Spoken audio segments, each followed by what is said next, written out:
सारा ड्रामा खत्म हो गया। पर आप अब मुझे बता रहे हैं। जानती हूँ मैं फिक्र करूंगी इसलिए आपने मुझे नहीं बताया। तो यकीन मानिए मैं बहुत नाराज होती आप पर, लेकिन जो खुशखबरी आपने सुनाई है मैं फिर से दादी बनने वाली हूँ जी।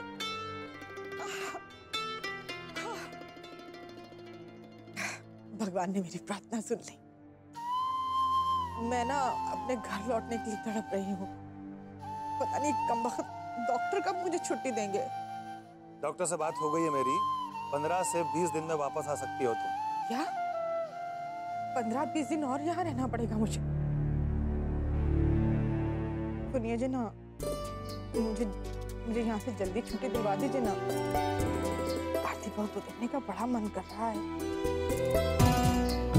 बिना देखे मेरा दिल कह रहा है देखिएगा आप बेटा ही होगा। गायत्री, तुम और तुम्हारे पोते की चाह। अच्छा, जैसे आपकी तो है ही नहीं, है ना? आरती बहू बस मुझे पोते का मुंह दिखा दे, मेरा जीवन सफल हो जाएगा। सुनिए जी, इस खुशी के मौके पर कुछ खास होना चाहिए। आप विधि और परवी से कहिए कि कुछ शानदार खाना बनाए, कुछ खास मेरे यश और आरती के लिए। खाना तो बनेगा ही, और तुम आओगी तब शानदार दावत भी कर लेंगे। दोहरी खुशी है जी हमारे परिवार के लिए। हमारा यश फिर से पिता बन रहा है। मेरे यश और आरती के बीच में सब कुछ ठीक हो गया। सुनिए, मैं वहां नहीं हूं तो क्या हुआ, आप सब तो हैं। मिलकर खुशियां मनाइए, मुझे बहुत अच्छा लगेगा यहाँ। ठीक है, तुम कहती हो तो कह दूंगा सबसे। अब रखूं? जी। तुम ध्यान रखना अपना। जी अच्छा।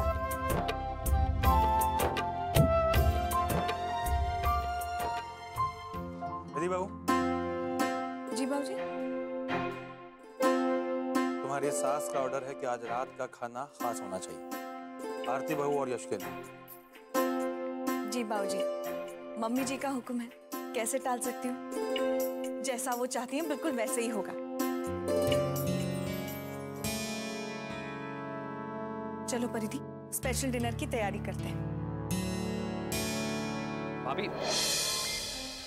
अरे भाभी, आप स्पेशल डिनर मेरे बिना कैसे बनाएंगी? मेरा मतलब स्पेशल डिनर के लिए एक स्पेशल शेफ की जरूरत होती है, राइट? और वो क्या है ना, बहुत दिनों से मैंने किचन में अपना हुनर नहीं दिखाया है, तो बहुत रेस्टलेस हो रहा हूँ। कुछ बढ़िया बनाने का मन कर रहा है।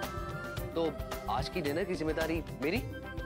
तो आज घर की तीनों लवली लेडीज होंगी ऑन बैक सीट, और स्पेशल डिनर की जिम्मेदारी इस ग्रेट शेफ प्रतीक के नाम।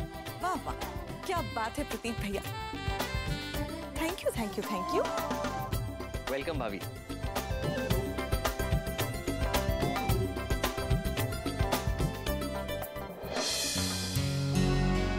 यश भैया, आरती, आप लोग कहाँ जा रहे हैं?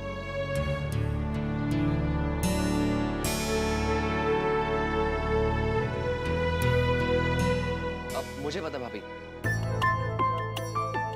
भाभी एक्चुअली वो क्या है ना, भैया ने भाभी को इतना मिस किया कि उन्हें डेट पे लेके जाने।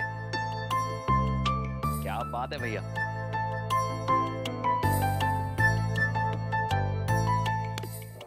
अरे चाचू, हम लोग घूमने नहीं जा रहे।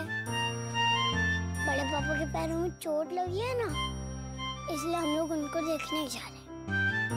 उप्स, मैं तो बिना सोचे समझे कुछ बोलता हूँ। I'm so sorry भैया भाभी, मैं कुछ ज्यादा ही बकबक करता हूँ। प्रतीक, सॉरी बोलने की कोई जरूरत नहीं।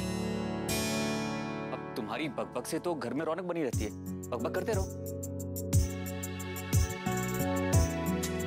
थैंक यू भैया। भाभी, आप अपने मायके तो जा रही हैं, लेकिन डिनर आपको घर पे आके करना पड़ेगा। वो क्या है ना, आज स्पेशल डिनर का प्रोग्राम है, राइट भाभी?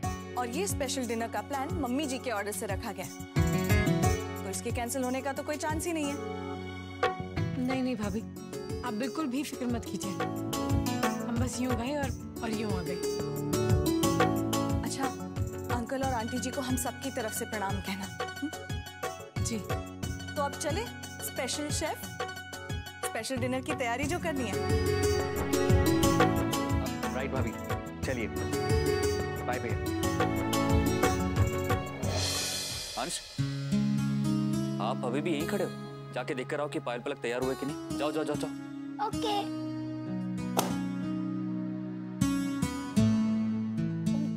आरती जी,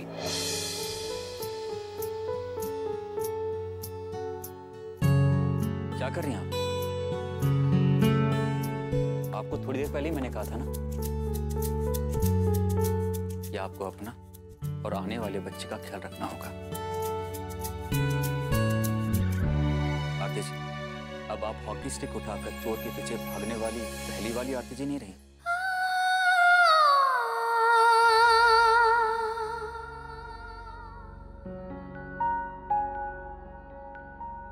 समझ रही है ना आप मेरी बात?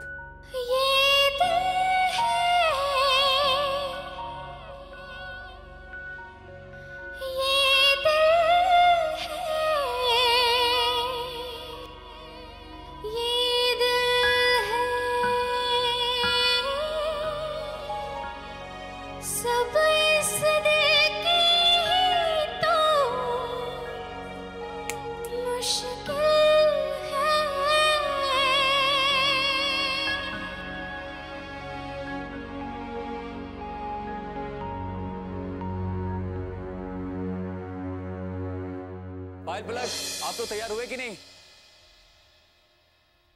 यशी को मेरी और हमारे होने वाले बच्चे की कितनी चिंता है, पर अब मैं इन्हें कैसे और कब बताऊं कि हम दोनों की जान को खतरा है। ये पत्थर दिल कब से हो गई हो तुम शोभा? प्रशांत की हालत नजर नहीं आती तुम्हें?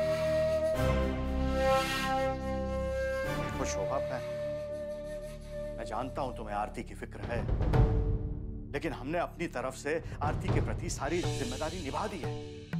आरती अपने परिवार में खुश है, मग्न है, भरा पूरा परिवार है उसका ख्याल रखने के लिए वहां। मगर प्रशांत को हमारी सख्त जरूरत है,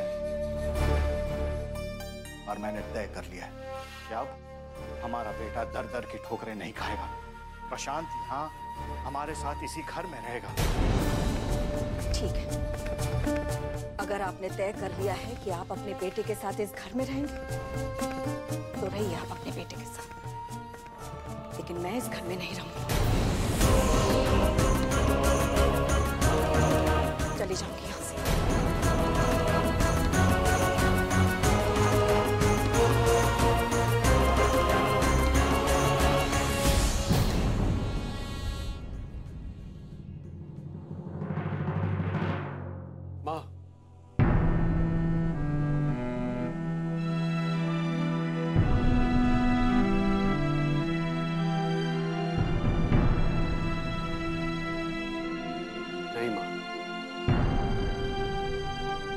आपको कहीं जाने की जरूरत नहीं। ये घर आपका है। अगर आपको मेरा यहाँ रहना मंजूर नहीं है तो मैं चला जाऊंगा, लेकिन मेरी आपसे एक विनती है माँ, बस कुछ दिनों के लिए मुझे अपने पास रहने की इजाजत दे दीजिए। बस कुछ दिनों के लिए माँ, प्लीज। अब मुझसे अकेला सहा नहीं जाता है माँ, सन्नाटा कानों में चुभता है माँ,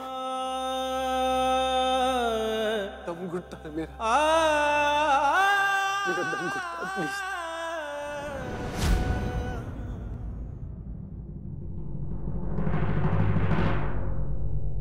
ये तब सोचना चाहिए था प्रशांत, जब तू अपनी पत्नी और उसके कोख में पल रहे बच्चे को अकेला छोड़कर गया।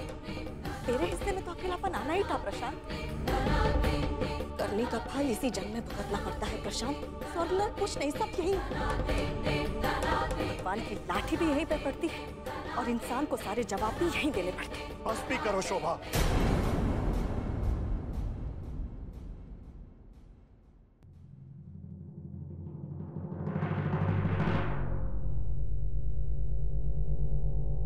इसे किए का पछतावा है ना, और तुमसे माफी भी मांग रहा है। और फिर जब हम अपनी आरती बहू का पुनर्विवाह सारे समाज के खिलाफ जाकर करवा सकते तो ये तो मेरा अपना खून है। इसकी इतनी सी भी विनती पूरी नहीं करोगी? शोभा, आज तक तुम्हारे हर फैसले में मैंने तुम्हारा साथ दिया है बिना कोई सवाल किए। तो आज मेरे फैसले पर तुम्हें मेरा साथ देना ही होगा।